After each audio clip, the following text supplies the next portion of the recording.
En Santa Leonor Perdida, un pequeño pueblo escondido entre las montañas del norte de México, cada amanecer traía un silencio más denso que la noche anterior. No era un silencio normal, era un vacío, un hueco oscuro que todos sentían cuando descubrían que alguien más había desaparecido. Sin gritos, sin rastros, sin señales de lucha, solo ausencia. Era como si el pueblo, respirando en su soledad, consumiera lentamente a sus habitantes para mantenerse vivo.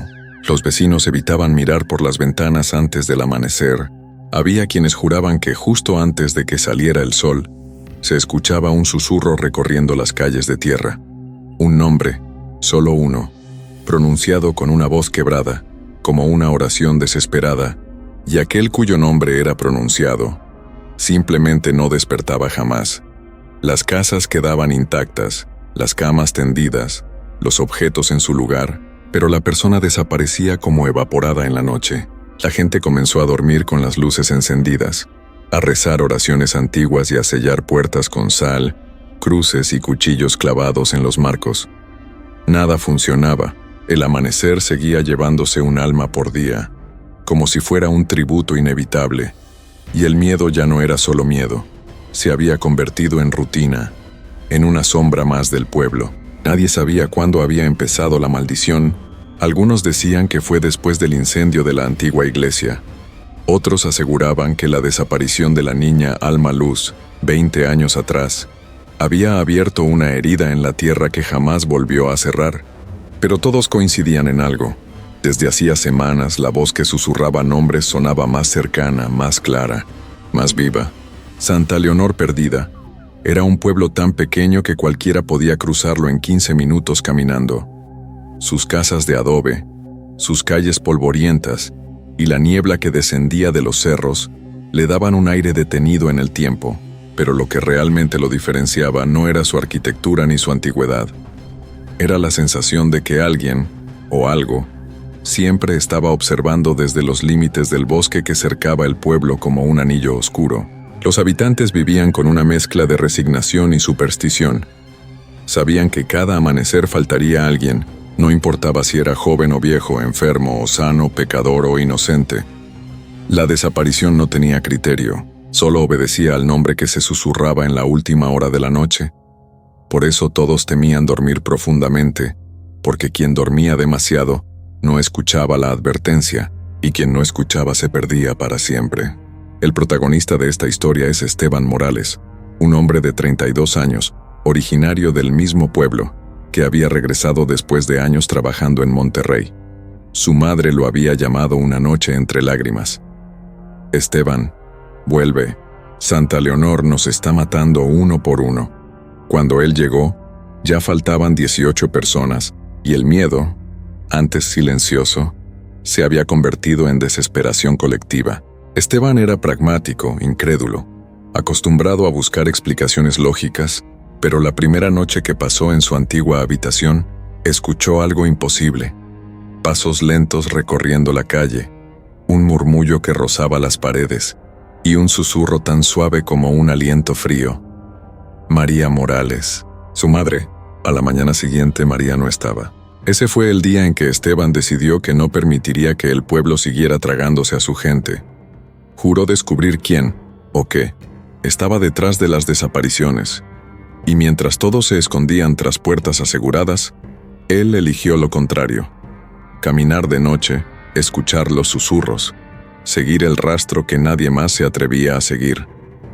Lo que no sabía era que la historia del pueblo estaba marcada por un pacto olvidado, una traición que pedía justicia, y un eco de voces antiguas que reclamaban algo que nunca les fue devuelto, y que al intentar detener la maldición, él mismo sería señalado por la oscuridad.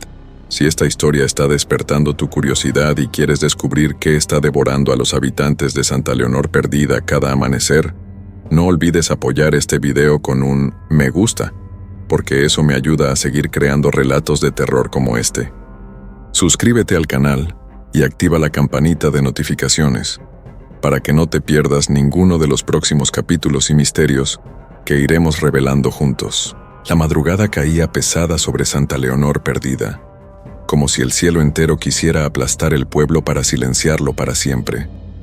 Esteban Morales permanecía sentado en la vieja silla de su infancia, inmóvil, escuchando cómo el viento golpeaba las ventanas con dedos invisibles.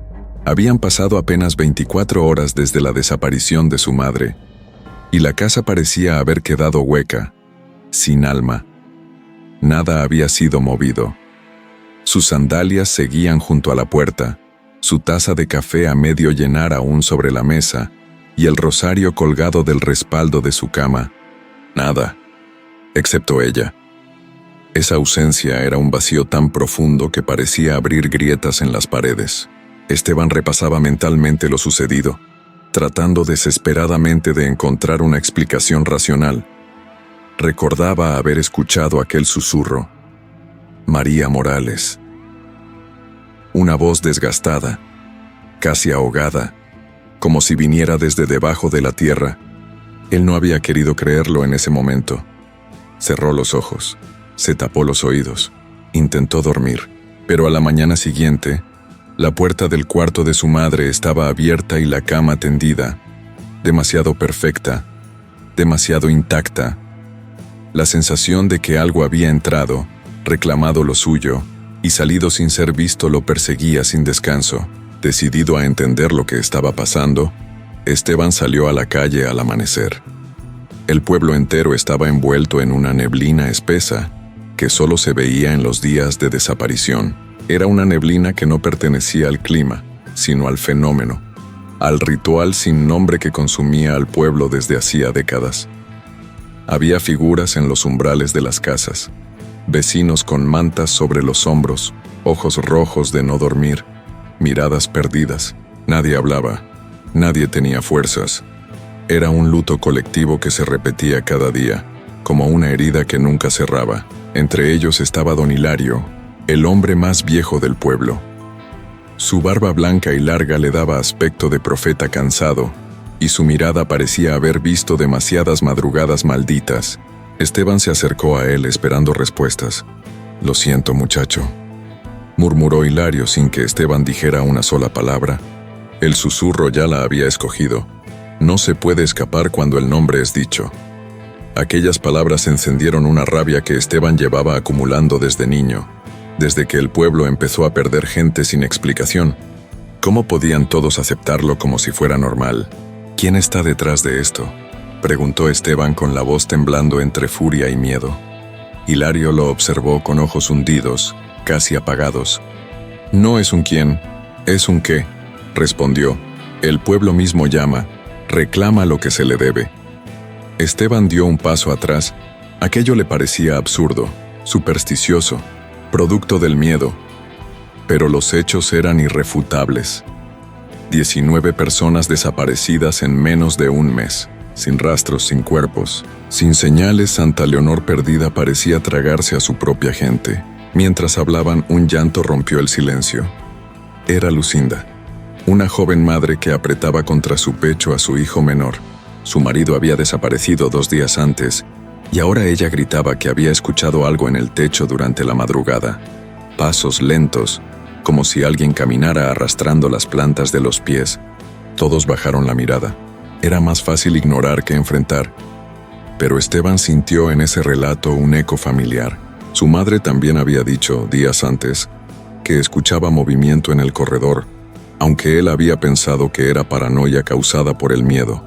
Impulsado por una mezcla de desesperación y determinación, Esteban decidió visitar la casa de Alma Luz, la niña desaparecida 20 años atrás. Su caso había sido el primero del que él recordaba haber escuchado. Siendo él apenas un niño, se decía que la maldición había comenzado con ella. La casa estaba abandonada desde entonces, cubierta de maleza y silencio, pero algo atraía a Esteban hacia ella, como si un hilo invisible lo guiara al entrar. El aire estaba helado, demasiado frío para ser natural, y ahí, en el centro de la sala, encontró algo que nadie había mencionado jamás. Un círculo de piedras negras, intacto, como si hubiera sido colocado el día anterior. Se agachó para tocar una de las piedras, pero un crujido lo hizo girar. No había nadie, solo sombras que parecían moverse entre las vigas rotas del techo. Aún así, el sonido se repitió, más claro, Pasos pequeños, rápidos, como los de un niño corriendo. Esteban sintió como su corazón golpeaba su pecho con una fuerza brutal. ¿Quién anda ahí?, preguntó tratando de mantener la voz firme. No hubo respuesta, pero el aire cambió. Se hizo más pesado, más cargado, y entonces escuchó algo que le heló la sangre. Una risa infantil, apenas un susurro, proveniente de un rincón oscuro. «Alma Luz», murmuró una voz detrás de él. Esteban se giró de inmediato, pero no vio a nadie. El nombre quedó flotando en el aire como un eco roto, vibrando en las paredes despintadas. No era la voz de un niño, tampoco de un adulto. Era algo intermedio, distorsionado, una voz que no pertenecía a ninguna garganta viva. Esteban retrocedió, tropezó con un mueble caído y casi cayó al suelo. El círculo de piedras empezó a emitir un leve zumbido, como si vibrara. Fue entonces cuando Esteban comprendió que no se trataba solo de supersticiones. Había algo antiguo, latente, despierto. Salió corriendo de la casa sin mirar atrás afuera. La neblina había comenzado a disiparse, pero no el peso que sentía en el pecho. Hilario lo observaba desde la distancia, como si supiera exactamente dónde había estado. Esteban se acercó a él, agitado. La maldición no empezó con mi madre, ni con los últimos desaparecidos, todo comenzó con esa niña. Con Alma Luz, y alguien lo ha estado ocultando. Hilario bajó la mirada y susurró. Entonces ya escuchaste su risa. Y si la escuchaste, ya no eres espectador, Esteban, ahora eres parte. Esteban volvió a su casa con el corazón acelerado y las palabras de don Hilario resonando en su mente. Ahora eres parte. Esa frase le calaba como un veneno lento. ¿Qué significaba exactamente? ¿Ser parte de qué? La respuesta parecía esconderse en cada esquina del pueblo, en los rostros cansados de los vecinos, en las casas que guardaban más secretos que muebles. Mientras caminaba por la calle principal, sintió que las puertas y ventanas entreabiertas lo observaban, como si Santa Leonor perdida lo estuviera estudiando, decidiendo si lo devoraría al amanecer o si lo dejaría vivir un día más. Esa noche decidió que no dormiría. Encendió todas las luces de la casa, cerró las cortinas y colocó una silla frente a la ventana que daba a la calle. Quería ver qué sucedía en el último tramo de la madrugada. Cuando el susurro pronunciaba un nombre, había escuchado rumores desde niño, que una sombra caminaba por las calles, que a veces podía verse un bulto arrastrándose por la tierra, o que la voz provenía de debajo de las casas, donde la tierra estaba siempre húmeda, aunque no lloviera. Nadie sabía con certeza, nadie lo había visto y vivido para contarlo, pero Esteban estaba decidido a ser el primero. A las 3 de la madrugada, la calle estaba completamente silenciosa. Incluso los perros que solían ladrar de noche habían desaparecido desde hacía semanas. El viento soplaba de manera irregular, como si respirara. El reloj marcó las 4, y Esteban sintió un hormigueo recorrerle la nuca. Algo estaba cambiando. La temperatura descendió de golpe y la luz de la lámpara parpadeó con insistencia. El silencio se volvió tan profundo que podía escuchar el latido de su propio corazón. Entonces lo escuchó. Una primera pisada, luego otra. Pasos lentos, arrastrados, que venían desde el final de la calle. Esteban se inclinó un poco para ver, oculto entre la cortina. Al principio no distinguió nada. La neblina comenzaba a espesarse desde el suelo, como si naciera del pavimento mismo. Pero dentro de esa neblina algo se movía. Una figura no era humana, era más baja, más delgada, como si estuviera hecha de huesos envueltos en trapos. Caminaba inclinada hacia adelante, arrastrando un pie. Cada paso dejaba una huella oscura en la tierra, como barro mezclado con ceniza. Esteban sintió un impulso primario de huir, pero se obligó a quedarse. Necesitaba ver. La figura avanzó lentamente por la calle, deteniéndose de vez en cuando para girar la cabeza hacia alguna casa. Esteban contuvo la respiración cuando la sombra se detuvo frente a su puerta. El corazón le golpeaba el pecho con tanta fuerza que temió que ese sonido lo delatara. La figura levantó la cabeza. Ese movimiento no fue humano. Fue rígido, mecánico, como el crujido de una bisagra vieja. No tenía rostro, solo una forma lisa, sin ojos ni boca. Pero Esteban sintió que lo miraba directamente. La figura inclinó el cuello a un lado, como escuchando. Luego abrió algo que semejaba una boca invisible, y un murmullo salió de ella. Un nombre. Tomasa Rivera. Esteban reconoció el nombre. Era la vecina que vivía a 2 casas de distancia, una anciana que llevaba semanas suplicando a la Virgen que no la llamaran.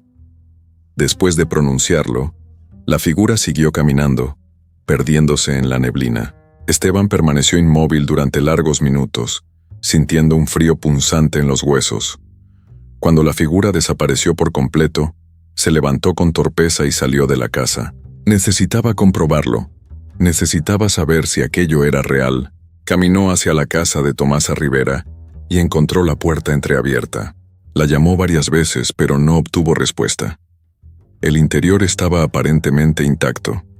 La mesa puesta, la manta doblada sobre el sillón, una vela consumida en la ventana, pero la cama estaba vacía. La ropa de Tomasa seguía colgada en el respaldo, como si se hubiera desvanecido mientras dormía. No había señales de lucha ni de salida. Simplemente se había ido. Como todos los demás, Esteban regresó a la calle temblando. El amanecer asomaba débilmente, y la neblina comenzaba a retirarse, arrastrándose de vuelta hacia el bosque como un animal herido. De pronto escuchó un grito detrás de él. Era Lucinda, la joven madre. Corría hacia él con el rostro desencajado, su hijo en brazos. «Esteban, alguien dejó esto en mi puerta», dijo entre sollozos. Le entregó un papel viejo arrugado, con manchas oscuras. Esteban lo abrió. Era una lista de nombres, escrita a mano con tinta casi desvanecida. Muchos de esos nombres eran de los desaparecidos. Otros pertenecían a personas que aún seguían vivas y al final, escrito con letra temblorosa, había un nombre que le hizo tragar saliva. Esteban Morales. Lucinda temblaba demasiado como para explicarse. ¿Quién hizo esto?, preguntó él.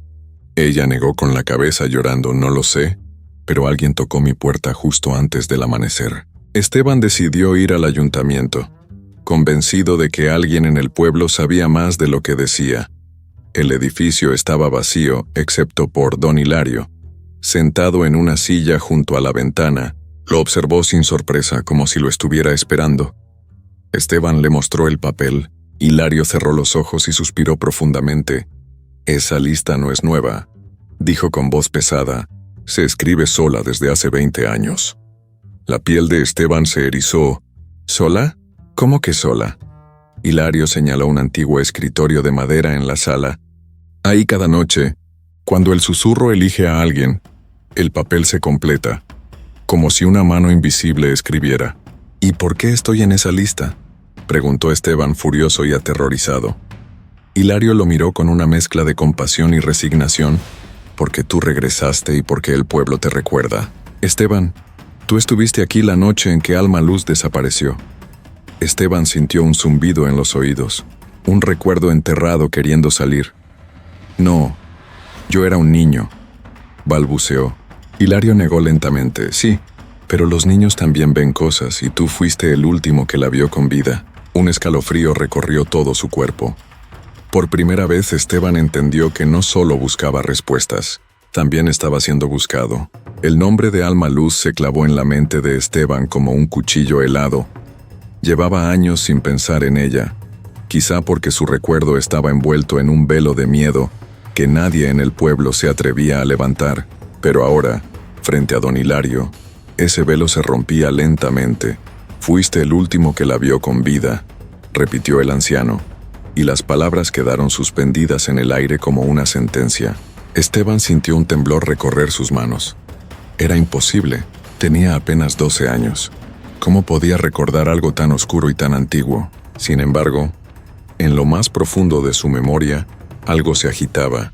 Camino a casa, Esteban sentía que cada paso lo acercaba más al pasado que había tratado de olvidar. El pueblo parecía igual que hace 20 años. Silencioso, atrapado en su propio tiempo, como si cada casa guardara un fragmento congelado de aquella noche. Al llegar se encerró en su habitación y se sentó en el borde de la cama, respirando profundamente. Debía recordar, quería hacerlo. Aunque una parte de él temía lo que encontraría en esos recuerdos enterrados, cerró los ojos. Dejó que la oscuridad lo envolviera, y entonces, poco a poco, imágenes rotas comenzaron a formarse. Recordó el 23 de junio, el día en que Alma Luz desapareció. Había sido una tarde extrañamente calurosa, con un viento que soplaba desde los cerros como si trajera murmullos lejanos. Él y Alma Luz solían jugar cerca del arroyo, buscando piedras lisas o atrapando luciérnagas. Ella era alegre, curiosa, siempre descalza. Tenía una risa luminosa que contrastaba con la sombra que ese día se apoderó del pueblo. Mi mamá dice que no debo acercarme al bosque, le había dicho Alma Luz, con la mirada fija en los árboles oscuros que se alzaban al final del camino. Pero ayer escuché que alguien me llamaba desde allí. Esteban recordó cómo sus palabras lo habían inquietado. ¿Quién?, preguntó él. Ella encogió los hombros y sonrió, aunque sus ojos no reflejaron alegría.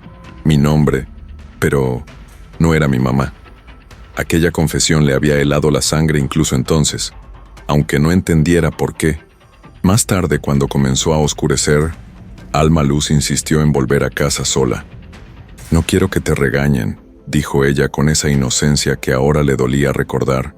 Esteban la vio alejarse por el sendero, con su vestido blanco moviéndose como una mancha de luz entre la penumbra. Y entonces lo escuchó por primera vez.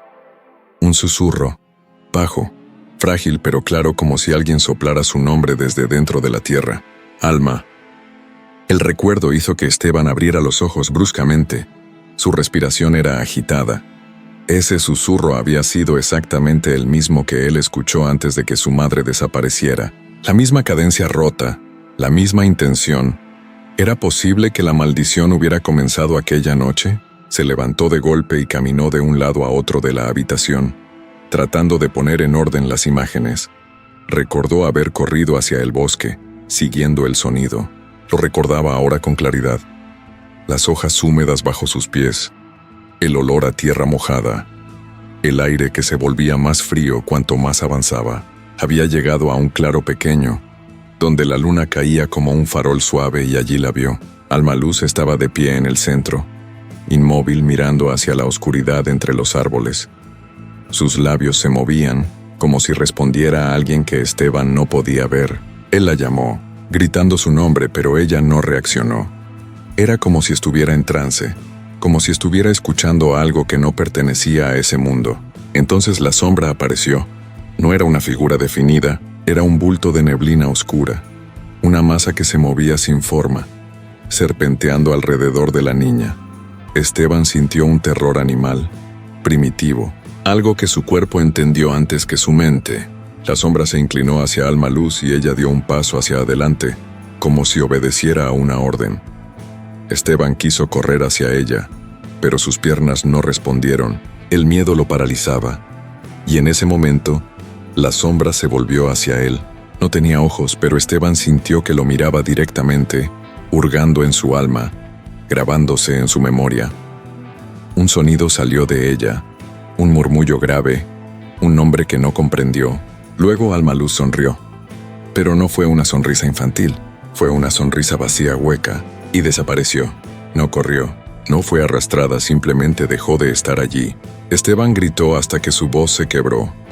Corrió hacia el lugar donde ella había estado, pero no encontró nada, solo el círculo de piedras negras que había descubierto horas antes, intacto, frío al tacto, al oír ruidos familiares, voces de adultos que al fin habían salido a buscar a la niña. Esteban huyó del bosque, presa del pánico. Nunca contó lo que vio. Dijo que se había ido a casa temprano durante años. Su mente bloqueó ese recuerdo, protegiéndolo de la locura que había sentido esa noche. Cuando terminó de recordar, Esteban se dejó caer en la cama, exhausto. El pasado ahora tenía sentido. La sombra que vio aquella noche era la misma que había visto recorrer las calles durante la madrugada. El mismo susurro, la misma presencia. La maldición llevaba 20 años alimentándose del pueblo, y él había sido testigo del primer sacrificio.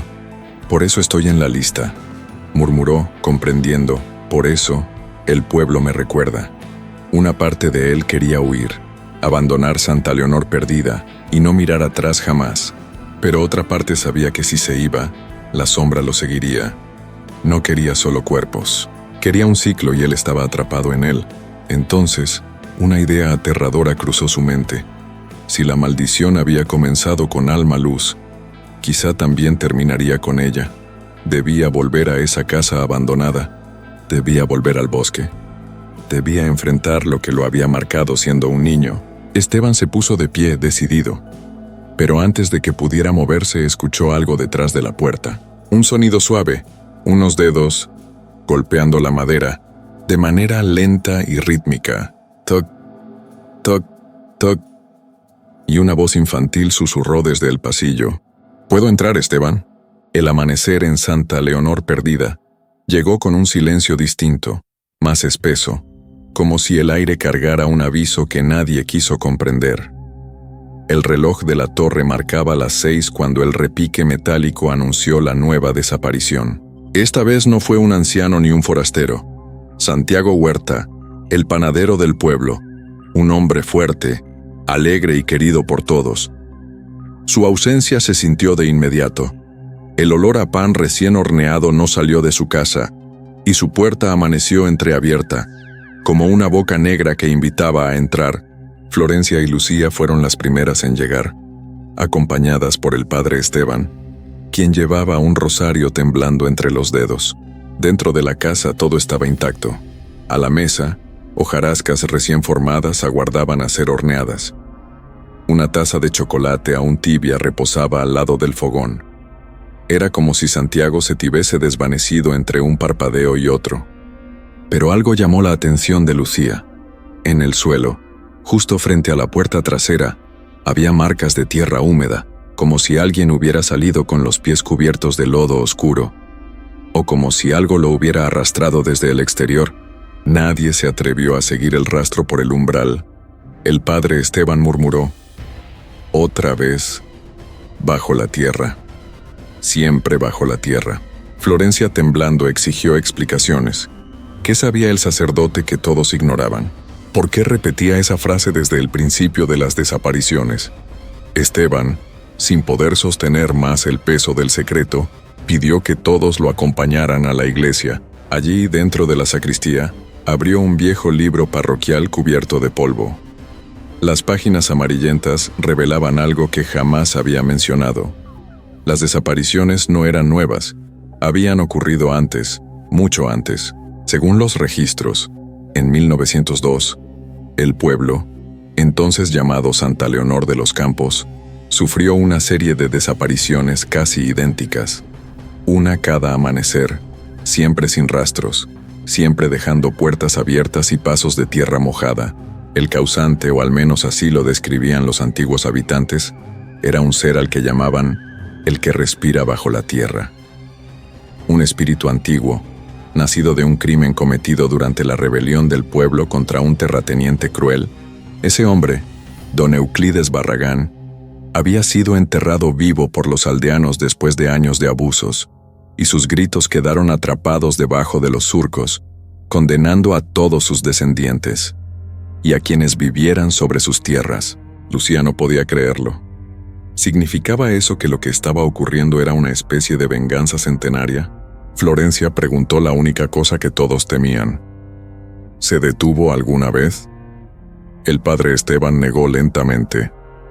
Según el libro, los sobrevivientes huyeron del pueblo en masa después de la desaparición número 33. Nadie quedó para detener el ciclo. Nadie quedó para luchar. Mientras leían esas páginas, un estruendo sacudió la iglesia. Desde el suelo se escuchó un golpe, luego otro, como si algo, o alguien, raspara desde abajo del piso de piedra. Un murmullo, casi imperceptible, se elevó entre las grietas. Una respiración húmeda, irregular, profundamente humana y profundamente imposible. Los tres se quedaron quietos, paralizados. El sonido parecía trasladarse bajo ellos, siguiendo sus pasos, como un depredador recorriendo un laberinto subterráneo. De pronto el murmullo se convirtió en palabras. Una voz áspera, arrastrada, pronunció apenas audibles los nombres de Florencia y Lucía. El padre Esteban retrocedió, persignándose tantas veces que el rosario casi cayó al suelo. Los nombres se repetían, una y otra vez, cada vez más cerca de la superficie, cada vez más insistentes, como si la tierra quisiera abrirse para escupir algo que llevaba demasiado tiempo encerrado. Lucía, aterrada, intentó correr hacia la salida, pero la puerta principal de la iglesia se cerró con un golpe seco. Las ventanas se nublaron, empañándose desde adentro, como si la respiración del ente hubiera llenado el recinto. A través de esa neblina, una figura se dibujó, un rostro sin piel, cubierto de tierra y raíces, observándolos desde la vidriera principal. La figura permaneció inmóvil apenas un segundo, antes de desvanecerse como polvo arrastrado por el viento. Florencia, luchando contra el pánico, tomó la mano de Lucía. El padre Esteban comenzó a recitar oraciones antiguas, pero su voz temblaba tanto que apenas podía seguir el ritmo. El murmullo bajo el piso aumentaba, como si varias manos intentaran abrirse paso. La madera del altar comenzó a astillarse lentamente, levantándose a centímetros del suelo. Fue entonces cuando, desde el fondo de la iglesia, una mano surgió del subsuelo, delgada, huesuda, envuelta en tierra fresca. Se estiró, palpando el aire, como si buscara a alguien en específico. Florencia gritó. La mano retrocedió un instante, solo para volver con más fuerza, seguida de un brazo entero. El ser estaba intentando salir, y esa mañana, quizá, estaba más cerca que nunca. El padre Esteban logró cerrar la puerta lateral de la iglesia, justo cuando la mano cubierta de tierra volvió a hundirse en el subsuelo. No sabían si el ente había desistido o simplemente estaba esperando el amanecer para tomar otra víctima. Florencia y Lucía salieron corriendo detrás del sacerdote, respirando agitadas, con la sensación de que la tierra vibraba bajo sus pies. El cielo estaba comenzando a clarear, y ese detalle las aterrorizó aún más. Cada amanecer traía una desaparición nueva. ¿Quién sería el próximo? Mientras corrían por la calle principal, una serie de golpes sordos retumbó desde el suelo, como si algo caminara bajo ellos, siguiendo sus pasos sin romper la superficie. El padre Esteban los guió hacia un lugar al que nunca nadie se acercaba. La antigua casa Barragán, la mansión semiderruida donde el cruel terrateniente había vivido más de un siglo atrás. Según el libro parroquial, esa era la primera entrada al túnel subterráneo donde había sido enterrado vivo. Allí, quizá, encontrarían la raíz del mal, literalmente. La casa estaba envuelta en maleza, con el techo hundido en varias partes y las ventanas cubiertas de tablas podridas. A medida que se aproximaban, un olor a tierra húmeda y podredumbre los envolvió. No era un olor natural, era demasiado profundo, como si viniera de un lugar donde la tierra no ha respirado en décadas. En el umbral, una inscripción antigua apenas visible decía: «Aquí nadie duerme en paz». Lucía tragó saliva. Florencia sintió un escalofrío que le recorrió la espalda. Dentro de la casa, todo estaba cubierto por una fina capa de polvo y una red de raíces gruesas que atravesaban las paredes, el suelo, incluso los muebles. Parecían vivas, tensas, como músculos petrificados. El padre Esteban explicó que esas raíces no eran de ningún árbol conocido. Surgían del mismo punto donde Barragán había sido sepultado. Según las historias, crecían y se expandían cada vez que una víctima era tomada, alimentándose del miedo y del alma de los desaparecidos. Mientras exploraban el salón principal, escucharon un crujido debajo del piso. Florencia levantó una tabla rota y descubrió un hueco profundo. De él ascendía un murmullo apagado, similar a un llanto ahogado. Lucía se inclinó con cuidado, pero retrocedió cuando una corriente de aire caliente golpeó su rostro, como si alguien respirara desde el fondo del túnel. Era la misma respiración que habían escuchado en la iglesia. El ente les estaba siguiendo. El padre Esteban sacó una lámpara de aceite y descendió por una escalera de piedra expuesta. Florencia y Lucía lo siguieron con cautela, bajando hacia un pasillo subterráneo, oscuro y estrecho. El aire se volvía más denso con cada escalón, En las paredes, marcas de uñas arañaban la roca, testigos silenciosos de los intentos desesperados de quienes habían sido arrastrados allí para nunca volver. Algunas marcas eran recientes, demasiado recientes. El pasillo desembocó en una cámara amplia donde las raíces se entrelazaban en un nudo gigantesco, formando algo parecido a un corazón palpitante. Cada pulsación emitía un sonido húmedo, viscoso, que llenaba el ambiente con una vibración inquietante. En el centro del nudo de raíces había un pozo oscuro, sin borde, como la boca de una criatura antigua esperando alimentarse. El padre Esteban confesó que ese era el punto exacto donde Barragán había sido enterrado vivo. «Todavía grita», dijo en voz baja, «pero ahora no solo grita, ahora reclama». Florencia dio un paso hacia el pozo, pero una voz emergió de las profundidades. Una voz que conocía demasiado bien. Era la de su madre, desaparecida hacía años sin explicación. La mujer susurraba su nombre, rogando por ayuda, diciendo que estaba atrapada bajo la tierra, que podía ver, pero no moverse. Lucía trató de sostenerla, pero Florencia cayó de rodillas, llorando, convencida de que esa voz era real. El padre Esteban la sujetó con fuerza. «No escuches, él usa las voces de quienes se llevó. Usa lo que más duele». De pronto la tierra comenzó a temblar. Las raíces se tensaron y un brazo cubierto de lodo emergió del pozo, seguido por otro. La silueta de un hombre deformado por la muerte y el tiempo intentó alzarse. Su rostro no era un rostro, era una máscara de tierra, raíces y carne descompuesta. De sus cuencas vacías brotaba arena negra. Se aferró al borde del pozo y con un movimiento brusco, salió completamente a la superficie. El aire se volvió helado. El ente finalmente había despertado. El padre Esteban tomó un crucifijo, pero el ser lo golpeó con una fuerza brutal, lanzándolo contra la pared. El sacerdote cayó inconsciente. Lucía y Florencia quedaron a solas frente a la criatura. Esta se movió hacia ellas, arrastrando las raíces que aún lo unían al pozo como si fueran cadenas vivas. Cada paso hacía vibrar la cámara. La criatura extendió una mano hacia Florencia, llamándola por su nombre con la voz de su madre, pero en ese instante algo sucedió. Una de las raíces comenzó a arder, iluminando la cámara con un fuego rojizo. Lucía, temblando, había encendido la lámpara de aceite y la lanzado sobre el nudo de raíces. El fuego se propagó de inmediato, como si las raíces esperaran desesperadamente quemarse. El ente lanzó un alarido que sacudió la tierra. Florencia tomó a Lucía de la mano, y juntas comenzaron a correr hacia las escaleras, mientras el fuego consumía todo a su paso. Pero antes de que pudieran escapar, el ser habló por última vez, su voz resonando desde las profundidades. «No es fuego lo que me detendrá, sino sangre». El túnel comenzó a desmoronarse mientras las llamas trepaban por las raíces como serpientes hambrientas. Lucía y Florencia ascendían los escalones con dificultad, respirando el humo acre que inundaba el pasillo. Detrás de ellas, el alarido del ente resonaba mezclado con el crujir de la madera y el estruendo de la tierra fracturándose.